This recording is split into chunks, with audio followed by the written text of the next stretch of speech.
આ તો વાત કરી આપણે પરમાર કુળની. જો ભગવતીની કૃપા કેવી છે બાપ. માણસ કહે છે ને કે હો બ્રાહ્મણ બરાબર એક ભાણી જ રાજકોટની મારી પાસે સત્ય ઘટના કરું છું, કોઈ વાર્તા નથી. પ્રકાશનગર જેને કહેવાય, ભક્તિનગરની બાજુમાં પ્રકાશનગર. પ્રકાશનગરની મારી પાસે મોમેડિયન વિસ્તાર છે જેને મુસ્લિમ વિસ્તાર કહેવાય બાબો. આજથી 22 વર્ષ પહેલા જે વડિયા ગામના દીકરી લાભુબેન જગદીશભાઈ વાઘેલા એની દીકરી એમ કહેવાય છે કે જ્યોતિબેન 22 વર્ષ પહેલા જેને એમ કહેવાય છે કે મૃત્યુ પામેલા, અને એમ કહેવાય છે કે રાજકોટની મારી પાસે સતી થઈ બાબો. આજુબાજુમાં રહેતા મુસલમાન મોમેડિયન વિસ્તાર ઈ એમ કે અમને ઝાંઝરીનો અવાજ આવે છે, કોઈ દીકરી અહીંયા હાલતી હોય એવો અવાજ આવે છે. એ 22 વર્ષ પહેલા એમ કહેવાય છે કે સતી કરી અને મેં એમની દેરી બનાવેલી. ધીમે ધીમે ધીમે સમયને જતા વાર લાગે નહીં. દાદાએ મને વાત કરી કે ધીમે ધીમે રોડનું કામ ઓછું આવતું ગયું અને જે જ્યોતિબા જે સતી જે છે એની દેરી નીચે જમીનમાં જતી રહી ભાઈ. અને પછી તો એમ કહે છે કે આજુબાજુનું સારું મોડું ગટરનું પાણી એમ કહેવાય છે બધું ત્યાં ભરાય. પણ મારી જોગમાં અહીંયા જ્યોતિને વાત રાખી હો બા.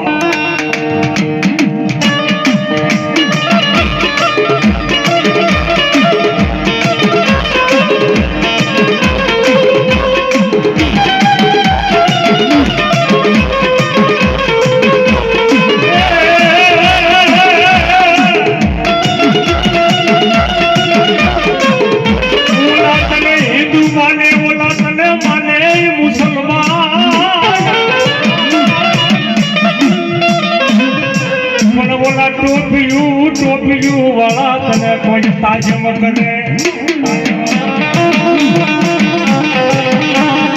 અરે તું માતે મનો જવા દીધું જ્યોતિ શીખો તો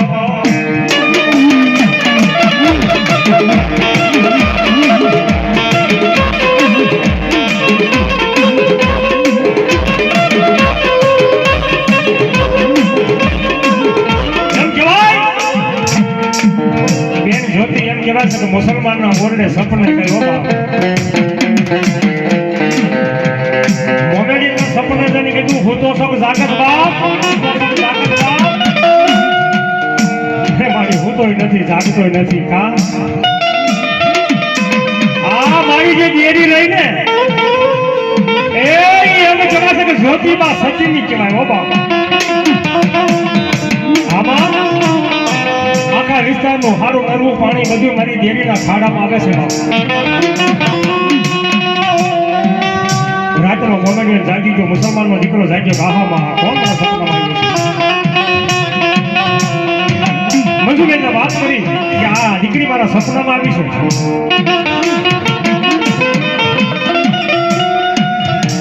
એમના મમ્મી છે જેહવા ધન્યશાળી જનિતાને ગાવી દીકરીને અવતાર આપે છે બાપ.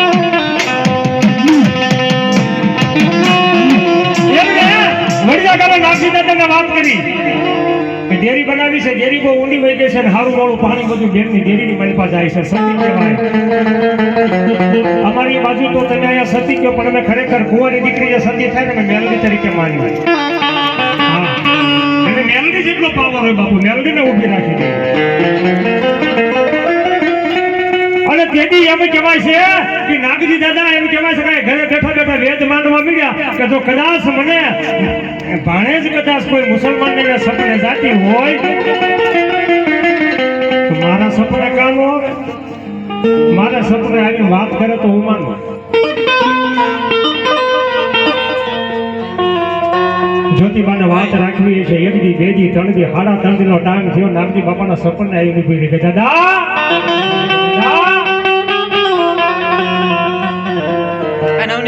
હારા નફા પાડી હું સતી કહેવા.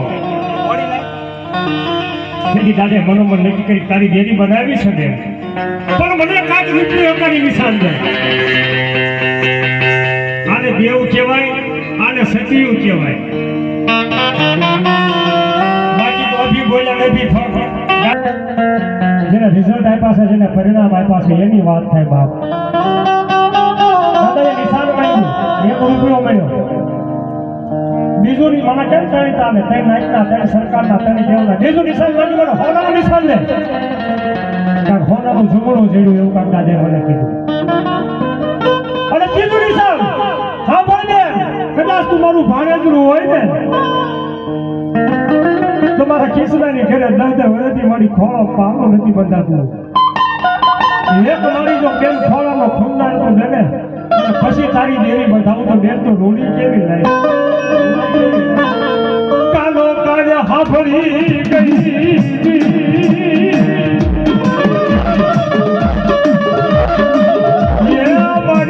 ગઈ કુંવર ક્યાં કાનો કાલે સાંભળી ગઈ.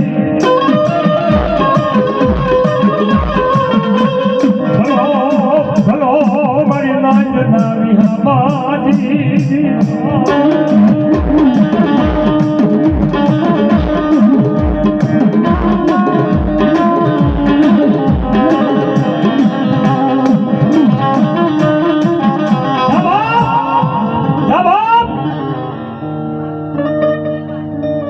લાગ્યા કદાચ લાગ માંડન, ભાગ્યા કદાચ ભાગ માંડન, લાગ પાડતા પાછી પડું તો જોતી કુંવાર ક્યાં ન થવા બાબો.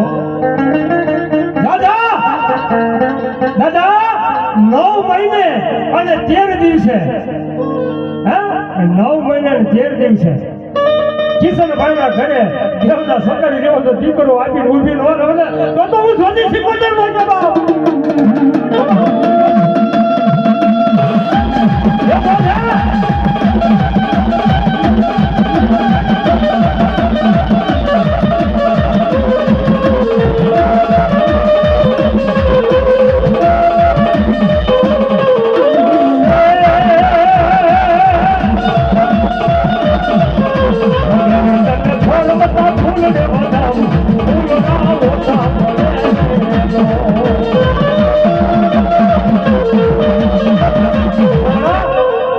આજે જ્યોતિબેન ભાણોદરીની વાત નીકળી છે અને એના નામ માથે 5 પછી 500 થી આજ રાવણ ગેમને કદાચ વધાવો 9 મહિને જો દીકરા દેતી હોય તો તમને 500 ના 1500 કઈ પાછા ન બગાવ.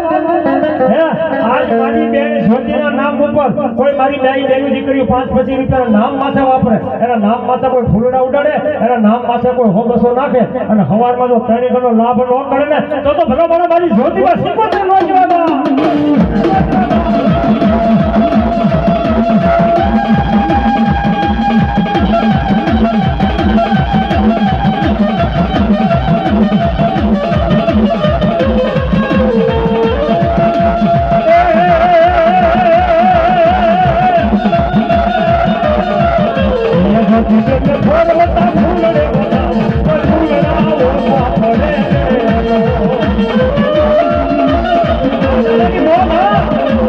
Oh,